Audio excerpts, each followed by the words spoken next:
¿Sabías que el final de Tarzán iba a ser muy distinto con su protagonista en Inglaterra y que la película no se iba a estrenar en cines? Cuando hablé con Tab Murphy, y de paso les dejo el link acá arriba para que vean mi entrevista sobre Tarzán, me contó cómo fue la historia de esta película que muchos consideran el final del renacimiento de Disney. Esa época dorada que comenzó con La Sirenita en 1989 y que hace 25 años tuvo su punto de cierre. ¿Cómo fue que nació una película que tomó inspiraciones de Tony Hawk y contó con una de las mejores bandas sonoras de la historia? Tarzán llegó a Disney más o menos a mediados de los 90 después de que esa era del renacimiento del estudio estuviera más o menos consolidada y estuviera atravesando su mejor momento. Con mucho apoyo en lo musical, esta etapa del estudio nació de la desesperación y la imposibilidad de meter un éxito en cines que habían llevado al estudio a atravesar cierta crisis financiera. No estuvieron en quiebra ni cerca de estarlo, pero sí necesitaban meter un triunfo, necesitaban historias mucho más universales. Así se apoyaron en historias clásicas y leyendas conocidas como la de Hércules o Aladdin, con una gran apuesta a la calidad de animación que implicaba incluso el desarrollo de nuevas tecnologías. El Rey León, por ejemplo, diseñó todo un sistema solo para animar la escena de la estampida. Pueden conocer más de esta historia en la entrevista que le hice a su director. A esto había que sumarle también la cuota musical que vino de la mano de compositores de renombre como Alan Menken o Howard Ashman. Una de las historias de las que lograron conseguir los derechos fue la de Tarzán, escrita por Edgar Rice Burroughs en 1912, que ya a mediados del 30 había dicho que se imaginaba que la mejor forma de adaptar su relato a la pantalla grande era a través de la animación.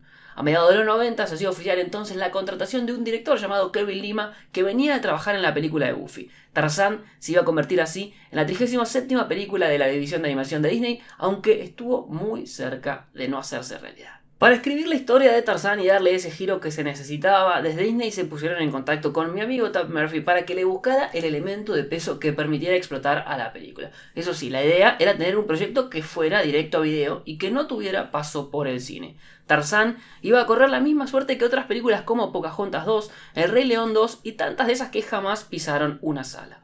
Cuando Tab entregó su versión de Tarzán, hubo silencio de radio. Estuvo mucho tiempo sin saber nada y hasta llegó a pensar que directamente no les había gustado nada de lo que había hecho. Sin embargo, las demoras en la respuesta tenían que ver con otra cosa. Les había gustado tanto la historia que decidieron cambiar el objetivo y mandarla al cine. Claro que iba a llegar con algún cambio, particularmente con respecto al final que él había ideado. Fiel al relato, Tarzán iba a dejar la isla una vez que era encontrado por Jane y todo su grupo de viajantes. Sin embargo, los directores Kevin Lima y Chris Book entendieron que el corazón de la historia estaba en esa conexión. Por eso, terminaron invirtiendo este cierre para que sea Jane la que se termina quedando con Tarzán en la isla. Y hubo otro cambio más, que solo un fiel lector de la novela pudo notar. Clayton, que no solo fue el villano que nos regaló una de las mejores muertes que vimos en Disney, también era el verdadero nombre de Tarzán en la novela original. Por supuesto, era necesario que todo ese relato que habían pensado tuviera su sostén visual, que se le iban a dar a través de una nueva tecnología desarrollada para la película y la imagen de un skater muy famoso de la época como lo fue Tony Hawk. Mientras en Disney trabajaban en el desarrollo de una nueva tecnología para animar sus películas, los animadores principales ligaron un viaje al medio de la selva africana para conocer tanto la flora del lugar como para entender un poco más del comportamiento de los gorilas y animales, visitando una reserva tanto en Kenia como otra en Uganda. Las inspiraciones de Tarzán y sus movimientos, por otro lado, vinieron tanto de animales y de felinos como de deportistas de alto vuelo. Para los desplazamientos en las ramas de los árboles, optaron por ver gente practicando snowboarding y haciendo skate, con Tony Hawk como uno de los que más usaron para copiar sus movimientos.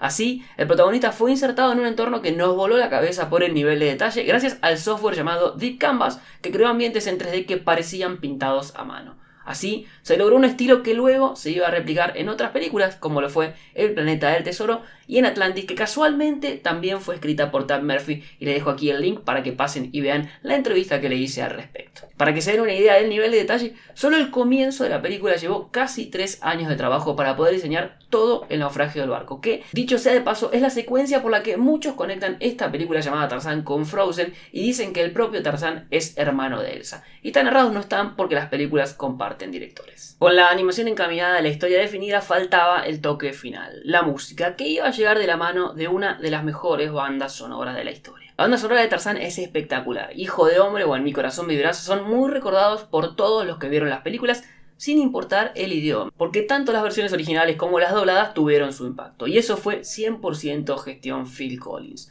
Disney lo contrató en 1995 mientras la película estaba en desarrollo porque con su formación como baterista era la mente ideal para pensar en sonidos de la jungla. Para hacer sus canciones, Phil Collins buscó la novela original de 1912, la leyó y sacó la inspiración que necesitaba. Y como si esto no fuera suficiente para solidificar el impacto, se encargó de grabar las versiones dobladas de varios de los 35 idiomas en los que se dobló Tarzán, como el español, el francés, el italiano y también el alemán.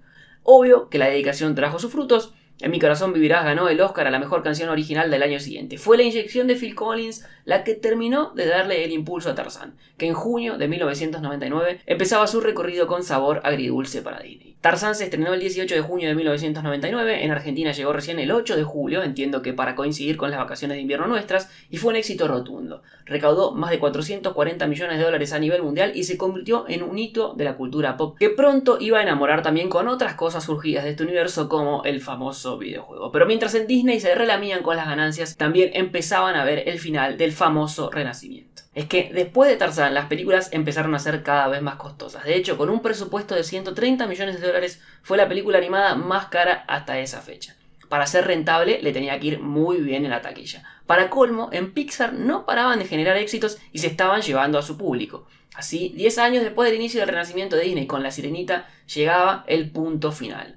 Un final para el que una de las soluciones fue absorber a Pixar 7 años más tarde. Pero eso ya es otra historia.